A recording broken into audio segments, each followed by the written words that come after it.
ओम शांति। आज 24 जुलाई 2025। आज बाप दादा के अनमोल मधुर महावाक्य सुनते हैं। मीठे बच्चे, तुम इस पढ़ाई से अपने सुखधाम जाते हो, वाया शांति धाम। यही तुम्हारी एम ऑब्जेक्ट है। यह कभी नहीं भूलनी चाहिए। इसकी मुरली में प्रश्न है, तुम बच्चे साक्षी होकर इस समय ड्रामा की कौन सी सीन देख रहे हो? उत्तर है, इस समय ड्रामा में टोटल दुख की सीन है।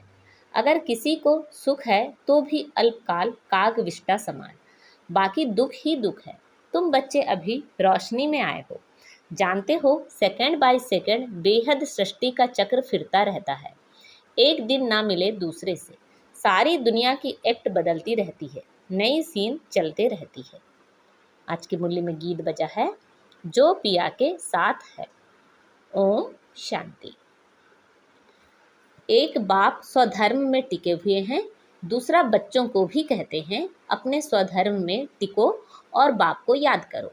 और कोई ऐसे कह ना सके कि स्वधर्म में टिको।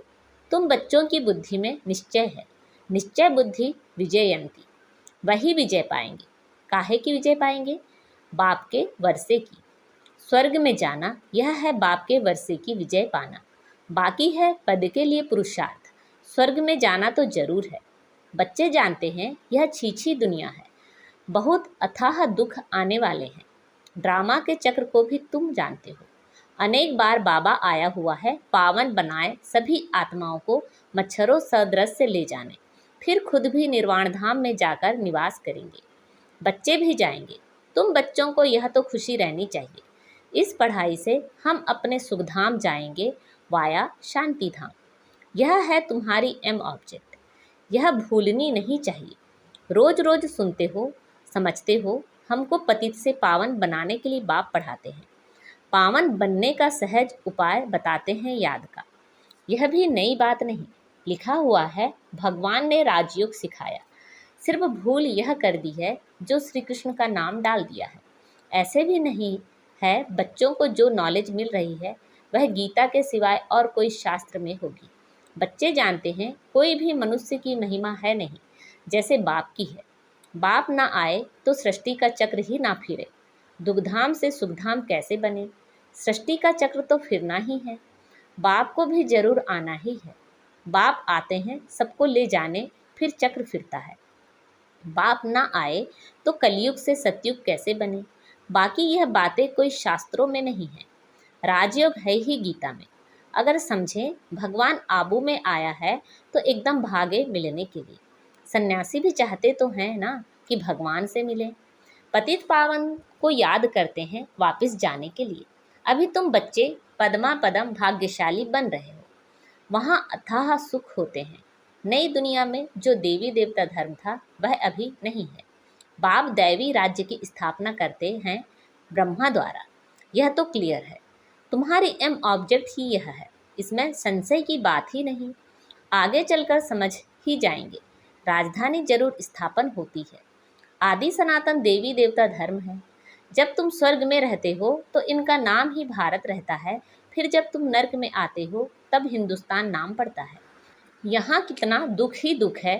फिर यह सृष्टि बदलती है, फिर स्वर्ग में है ही सुखधाम। यह नॉलेज तुम बच्चों को है। दुनिया में मनुष्य कुछ भी नहीं जानते। बाप खुद कहते हैं अभी है अंधियारी रात। रात में मनुष्य धक्के खाते रहते हैं। तुम बच्चे रोशनी में हो। यह भी साक्षी हो, बुद्धि में धारण करना है। सेकंड बाय सेकंड बेहद सृष्टि का चक्र फिरता रहता है। एक दिन ना मिले दूसरे से। सारी दुनिया की एक्ट बदलती रहती है, नई सीन चलती रहती है। इस समय टोटल है ही दुख की सीन। अगर सुख भी है तो काग विष्टा समान, बाकी दुख ही दुख है। इस जन्म में करके सुख होगा, फिर दूसरे जन्म में दुख। अब तुम बच्चों की बुद्धि में यह रहता है अभी हम जाते हैं अपने घर। इसमें मेहनत करनी है पावन बनने की। श्री श्री ने श्रीमत दी है श्री लक्ष्मी नारायण बनने की। बैरिस्टर मत देंगे बैरिस्टर भाव। अब बाप भी कहते हैं श्रीमत से यह बनो। अपने से पूछना चाहिए मेरे में कोई अवगुण तो नहीं है? इस समय गाते भी हैं मुझ निर्गुण हारे में कोई गुण नहीं, आपे ही तरस परोई। तरस अर्थात रहम। बाबा कहते बच्चे मैं तो किसी पर रहम करता ही नहीं हूँ। रहम तो हर एक को अपने पर करना है। यह ड्रामा बना हुआ है। बेरहमी रावण तुमको दुख में ले जाते हैं। यह भी ड्रामा में नूंद है। इसमें रावण का भी कोई दोष नहीं। बाप आकर सिर्फ राय देते हैं, यही उनका रहम है। बाकी यह रावण राज्य तो फिर भी चलेगा। ड्रामा अनादि है, ना रावण का दोष है ना मनुष्यों का दोष है। चक्र को फिरना ही है। रावण से छुड़ाने के लिए बाप युक्तियां बताते रहते हैं। रावण मत पर तुम कितना पाप आत्मा बने हो।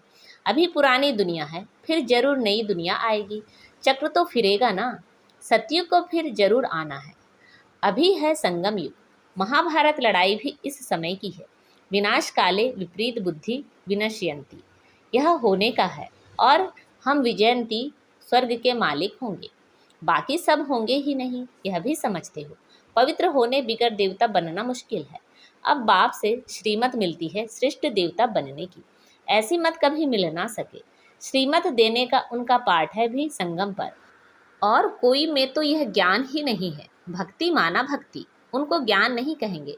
रूहानी ज्ञान, ज्ञान सागर रूह ही देते हैं। उनकी ही महिमा है ज्ञान का सागर, सुख का सागर। बाप पुरुषार्थ की युक्तियां भी बताते हैं। यह ख्याल रहना चाहिए कि अभी फेल हुए तो कल्प कल्पांतर फेल होंगे। बहुत चोट लग जाएगी। श्रीमत पर ना चलने से चोट लग जाती है।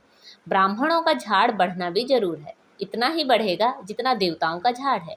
तुमको पुरुषार्थ करना और कराना है। सैपलिंग लगती रहेगी, झाड़ बड़ा हो जाएगा।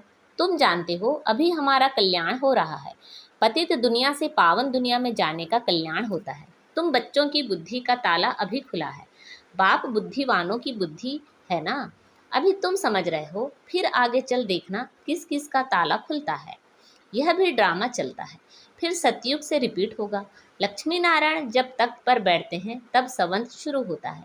तुम लिखते भी हो 1 से 1250 वर्ष तक स्वर्ग। कितना क्लियर है। कहानी है सत्यनारायण की, कथा अमरनाथ की है ना। तुम अभी सच्ची सच्ची अमरनाथ की कथा सुनते हो। उसका फिर गायन चलता है। त्यौहार आदि सब इस समय के हैं। नंबर 1 पर्व है शिव बाबा की जयंती। कलयुग के बाद जरूर बाप को आना पड़े दुनिया को चेंज करने।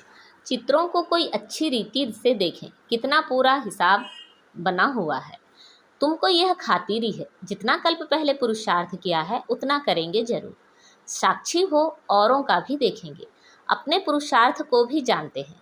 तुम भी जानते हो। स्टूडेंट अपनी पढ़ाई को नहीं जानते होंगे। दिल खाएगी जरूर कि हम इस सब्जेक्ट में बहुत कच्चे हैं, फिर नापास हो जाते हैं। इम्तहान के टाइम जो कच्चे होंगे उनकी दिल धड़कती रहेगी। तुम बच्चे भी साक्षात्कार करेंगे, परंतु नापास तो हो ही गए। क्या कर सकते हैं। स्कूल में नापास होते हैं तो संबंधी भी नाराज, टीचर भी नाराज होता है। कहेंगे हमारे स्कूल से कम पास हुए तो समझा जाएगा कि टीचर इतना अच्छा नहीं, इसलिए कम पास हुए। बाबा भी जानते हैं सेंटर्स पर कौन कौन अच्छी टीचर्स है, कैसे पढ़ाती हैं, कौन कौन अच्छी रीति पढ़ाकर ले आती हैं। सब मालूम पड़ता है। बाबा कहते बादलों को लाना है, छोटे बच्चों को ले आएंगे तो उनमें मोह रहेगा। अकेला निकलकर आना चाहिए तो बुद्धि अच्छी रीति लगी रहे। बच्चों को तो वहाँ भी देखते रहते हैं। बाप कहते हैं यह पुरानी दुनिया तो कब्रिस्तान होनी है। नया मकान बनाते हैं तो बुद्धि में रहता है ना, हमारा नया मकान बन रहा है।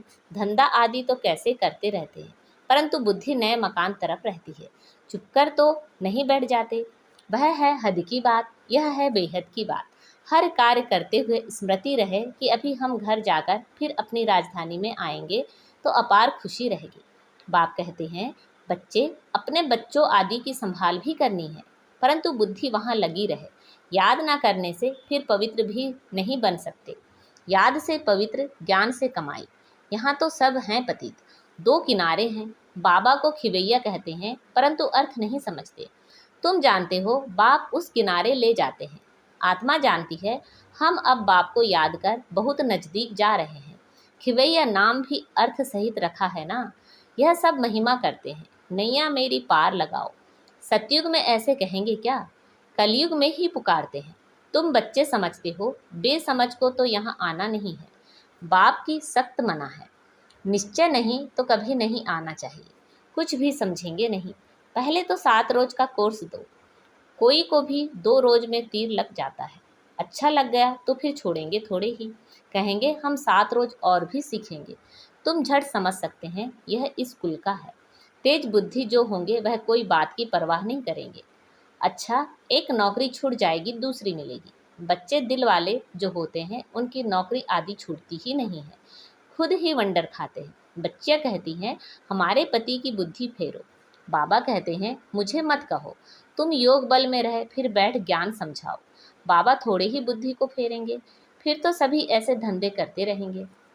जो रसम निकलती है उनको पकड़ लेते हैं। कोई गुरु से किसी को फायदा हुआ सुना तो बस उनके पीछे पड़ जाते हैं। नई आत्मा आती है तो उनकी महिमा तो निकलेगी ना, फिर बहुत फॉलोवर्स बन पड़ते हैं।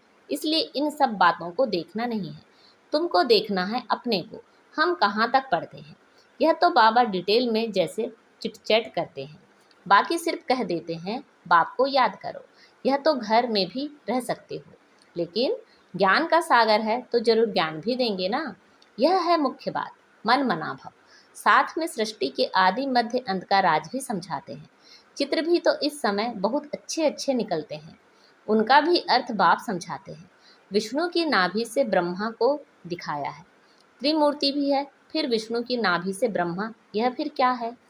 बाप बैठ समझाते हैं यह राइट है या रॉन्ग है। मनोमय चित्र भी ढेर बनाते हैं ना। कोई कोई शास्त्रों में चक्र भी दिखाया है, परंतु कोई ने कितनी आयु लिख दी है, कोई ने कितनी। अनेक मत है ना, शास्त्रों में हद की बातें लिख दी हैं। बाप बेहद की बात समझाते हैं कि सारी दुनिया में है रावण राज्य। यह तुम्हारी बुद्धि में ज्ञान है। हम कैसे पतित बने, फिर पावन कैसे बनते हैं, पीछे फिर और धर्म आते हैं। अनेक वैरायटी है, एक ना मिले दूसरे से। एक जैसे फीचर्स वाले दो हो ना सकें। यह बना बनाया खेल है जो रिपीट होता रहता है। बाप बच्चों को बैठ समझाते हैं, टाइम थोड़ा होता जाता है, अपनी जांच करो हम कहाँ तक खुशी में रहते हैं। हमको कोई विकर्म नहीं करना है, तूफान तो आएंगे। बाप समझाते हैं बच्चे, अंतर्मुख होकर अपना चार्ट रखो तो जो भूलें होती है उनका पश्चाताप कर सकेंगे। यह जैसे योग बल से अपने को माफ़ करते हो। बाबा कोई क्षमा या माफ़ नहीं करते, ड्रामा में क्षमा अक्षर ही नहीं है। तुमको अपनी मेहनत करनी है, पापों का दंड मनुष्य खुद ही भोगते हैं, क्षमा की बात ही नहीं। बाप कहते हैं हर बात में मेहनत करो। बाप बैठ युक्ति बताते हैं आत्माओं को। बाप को बुलाते हो पुराने रावण के देश में आओ, हम पतितों को आकर पावन बनाओ। परंतु मनुष्य समझते नहीं, वह है आसुरी संप्रदाय, तुम हो ब्राह्मण संप्रदाय, दैवी संप्रदाय बन रहे हो। पुरुषार्थ भी बच्चे नंबरवार करते हैं, फिर कह देते इनकी तकदीर में इतना ही है। अपना टाइम वेस्ट करते हैं, जन्म जन्मांतर कल्प कल्पांतर उच्च पद पा नहीं सकेंगे। अपने को घाटा नहीं डालना चाहिए, क्योंकि अभी जमा होता है फिर घाटे में चले जाते हो। रावण राज्य में कितना घाटा होता है। अच्छा, मीठे मीठे से खिला दे बच्चों प्रति माता पिता बाप दादा का याद प्यार और गुड मॉर्निंग। रूहानी बाप की रूहानी बच्चों को नमस्ते। हम सब रूहानी बच्चों की रूहानी माता पिता बाप दादा को याद प्यार, गुड मॉर्निंग और नमस्ते। आज की मुरली से धारणा के लिए मुख्य सार हैं, अंतर्मुखी बन अपनी जांच करनी है। जो भी भूलें होती है उनका दिल से पश्चाताप कर योग बल से माफ़ करना है, अपनी मेहनत करनी है। बाप की जो राय मिलती है उस पर पूरा चलकर अपने ऊपर आप ही रहम करना है। साक्षी हो अपने व दूसरों के पुरुषार्थ को देखना है, कभी भी अपने आप को घाटा नहीं डालना है। आज बाबा ने हमें वरदान दिया है, विश्व कल्याण की भावना द्वारा हर आत्मा की सेफ्टी के प्लान बनाने वाले सच्चे रहमदिल भव। वर्तमान समय कई आत्माएं अपने आप ही स्वयं के अकल्याण के निमित्त बन रही हैं। उनके लिए रहमदिल बन कोई प्लान बनाओ। किसी भी आत्मा के पार्ट को देखकर स्वयं हलचल में नहीं आओ, लेकिन उनकी सेफ्टी का साधन सोचो। ऐसे नहीं कि यह तो होता रहता है, झाड़ को तो झड़ना ही है, नहीं, आए हुए विघ्नों को खत्म करो। विश्व कल्याणकारी व विघ्न विनाशक का जो टाइटल है, उस प्रमाण संकल्प वाणी और कर्म में रहमदिल बन वायुमंडल को चेंज करने में सहयोगी बनो। आज का स्लोगन है, कर्मयोगी वही बन सकता है जो बुद्धि पर अटेंशन का पहरा देता है। अच्छा, अवक्त इशारे, संकल्पों की शक्ति जमाकर श्रेष्ठ सेवा के निमित्त बनो। लास्ट में फाइनल पेपर का क्वेश्चन होगा, सेकंड में फुल स्टॉप। इसी में ही नंबर मिलेंगे। सेकंड से ज़्यादा हो गया तो फेल हो जाएंगे। एक बाप और मैं, तीसरी कोई बात ना आए। ऐसे नहीं यह कर लूँ, यह देख लूँ, यह हुआ नहीं हुआ, यह क्यों हुआ, यह क्या हुआ, ऐसा कोई भी संकल्प आया तो फाइनल पेपर में पास नहीं होंगे। अच्छा, ओम शांति।